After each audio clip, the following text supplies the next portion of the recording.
trying to get your sewing pattern to fit right can often be frustrating. So I like to focus on sewing which helps women of any size get the perfect fit. Even if you're new to sewing, we're going to focus on how to sew a practice pattern quickly and easily, how to put gathers into a blouse, how to use a practice pattern, also called a toile or a muslin, to check issue when you sew. Hi, if you're new here, then welcome. I'm Robin Bird.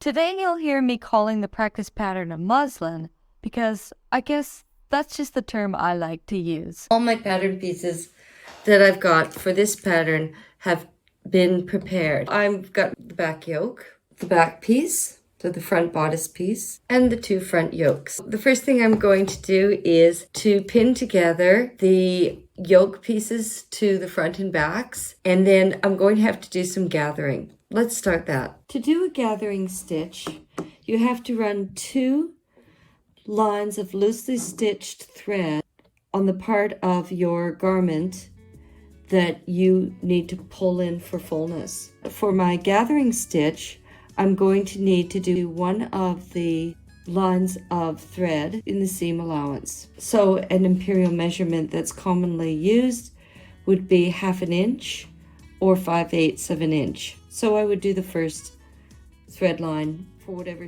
I am using as my seam allowance. The second thread line, which is going to sit on top of the seam allowance one, I would do 1/4 inch from the original seam line. When you sew a gathering stitch, leave quite a lot of length at the very end, because what you need this long length for is to actually grab the gathering thread and pull. At the start of your gathering thread and also at the end, look at the top of the back for the 2 places where there were markers, and we're going to sew in between those markers. This thread has to pull, so don't backspace, just stitch.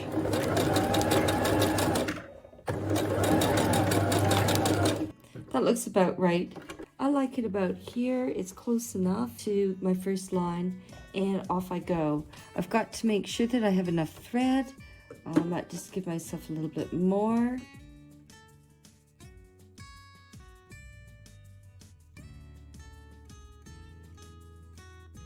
Because the main idea is this basting is going to be taken out. We're just going to rip the whole thing out. It's just to keep the gathers in place. So I can stop there, pull out my thread. I have a nice long thread, and I can snip. Okay, something else you may have noticed is that I'm using thread that is much darker than my fabric. Now, if this helps you when you sew together your muslin, you can do that. You don't have to. You can use thread that's the same color as the muslin pieces. The reason I'm doing it is to demonstrate this for you so that you can see it easily. Now, I've also made a mark with a pin about where the center of my pattern piece is, and that is because I want to be able to gather it in evenly on both sides. Another thing, I just take one of my pins and I just wrap the thread around the pin, and I pin that right in to the garment. And that way, that when I'm pulling the threads, I find that it doesn't come apart. The next thing I've done is I have pulled in the gathering by taking 2 pieces of thread and then just pulling it in for creating the fullness. And I've done that on both sides. I'm going to do my stitching now. I don't want to create these tucks. A tuck when you're stitching gathering is not a good tuck. It's one that overlaps the fabric and it looks wrong. But the final garment, I have to be really, really careful and really fussy about it. And you're going to get those tucks. When you do, you're going to have to take them out, and then you don't want to have to re-sew it. So you can see what I'm doing. I'm just sometimes leaving the pins in, and other times I'm taking them out. When I take them out, I'm moving the fabric around. I move it backwards, so I've spread it a bit, and it means that I can avoid those tucks. Now's the time for me to take out the gathering stitches and just take out all my pins. I don't need them anymore. and pull the gathering out, and we can see how well I did. So here you can see my finished gathering that's been stitched for my back piece and also the back yoke.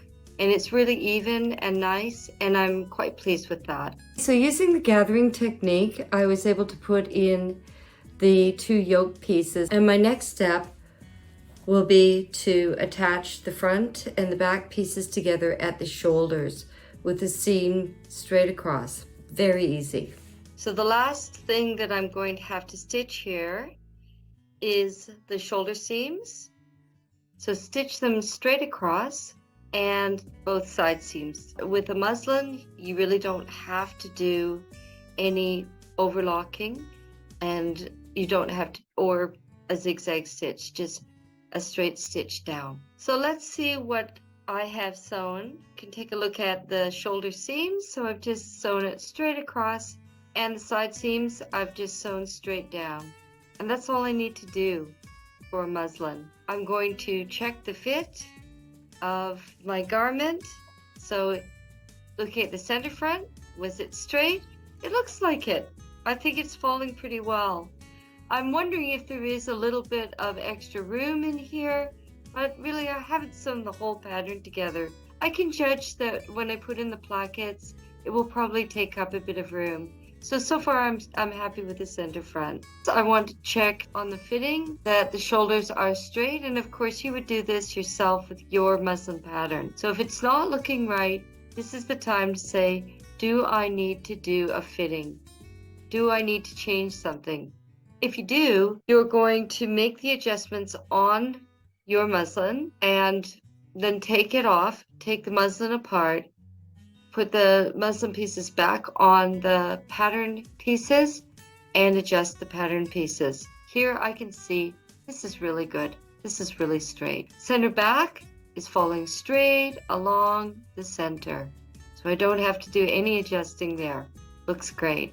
Finally, I feel pretty good about this. I think I've done a good job.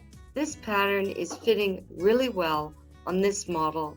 So I think this pattern is going to fit well on me. So I hope you enjoyed that, and that this has given you an idea of how to use a muslin to create the pattern pieces and sew up the garment a little bit before you do the final stage. Now at this point, you would not have to put in the sleeves or anything else for your muslin. As long as you've checked that it's falling together right, and if all of those things are looking right, you can say, well, I think it's about right that I go ahead and cut out my pattern pieces and sew it up and see where it goes from there. If there is still any adjustments that have to be done, there shouldn't be very many because you've been checking all the way along. And if you do need to make any adjustments, then stop to see what kinds of things need to be adjusted. So I hope you enjoyed that. We'll see you soon. Thanks again.